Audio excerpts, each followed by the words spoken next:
Blinken competes with top Russian official in Indonesia. Jakarta, Indonesia fresh from delivering a stern new warning to Russia over Ukraine. U.S. Secretary of State Antony Blinken arrived in Indonesia on Monday to find a top assistant to Russian President Vladimir Putin formerly in Jakarta for security addresses.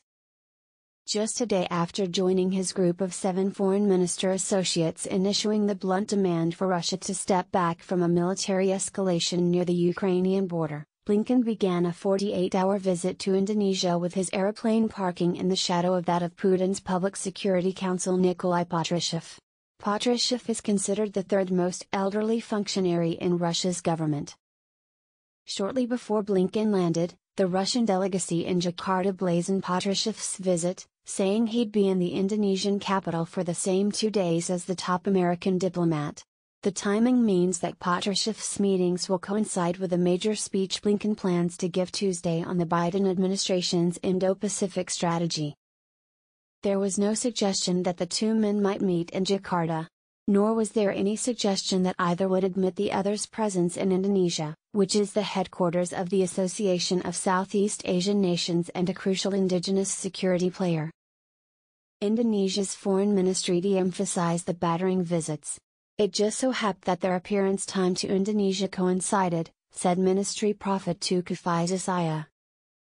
Blinken met Monday autumn with Indonesian President Joko Widodo before a full slate of events on Tuesday, including the speech. The Russian delegacy said Patrushev's main interlocutor in Indonesia would be Law and Security Affairs Minister Muhammad Mahfud. Blinken traveled to Jakarta from a group of 7 foreign ministers meeting in Liverpool, England, at which he and his counterparts told Russia on Sunday to lessen its military buildup near the Ukrainian border.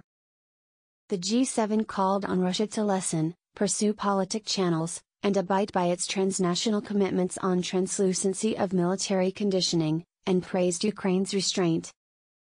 The ministers advised on a common statement that any use of force to change borders is rigorously banned under transnational law. Russia should be in no mistrustfulness that further military aggression against Ukraine would have massive consequences and severe cost in response. The statement came after President Joe Biden spoke to Putin in a videotape call last week and said he'd made clear that a Russian eruption of Ukraine would have ruinous consequences for Russia's frugality. Moscow denies having any plans to attack Ukraine and accuses Kiev of its own allegedly aggressive designs. Ahead of Blinken's current trip, which at 8 days will be his longest overseas trip since taking office, State Department officers had said they anticipated his focus to shift from challenges posed by Russia to those posed by China as he moved from the G7 meeting in Liverpool across the globe to Southeast Asia. It wasn't incontinently clear if Patrushev's presence on Indonesia would change that. In Indonesia, Malaysia, and Thailand, Blinken is aiming to punctuate the significance of icing freedom of navigation in the South China Sea, on which numerous of China's neighbors have indicted Beijing of inching.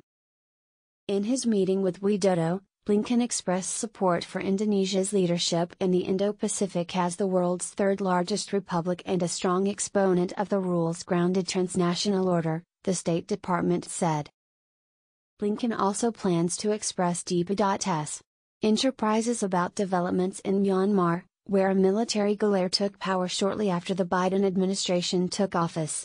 Last week, a court in Myanmar condemned Republic leader Aung San Suu Kyi, who was ousted in a de facto coup in February, on 2 charges. The proceedings were extensively blamed as a further trouble by the country's military autocrats to roll back the popular earnings of recent times. As Blinken visits Kuala Lumpur and Bangkok, Patrushev will be in Phnom Penh, Cambodia. One of Blinken's most elderly helpers, State Department Counselor Derek Chollet, was in Cambodia last week following U.S. duty of an arms proscription on the country, citing heightening Chinese military influence, corruption and mortal rights abuses.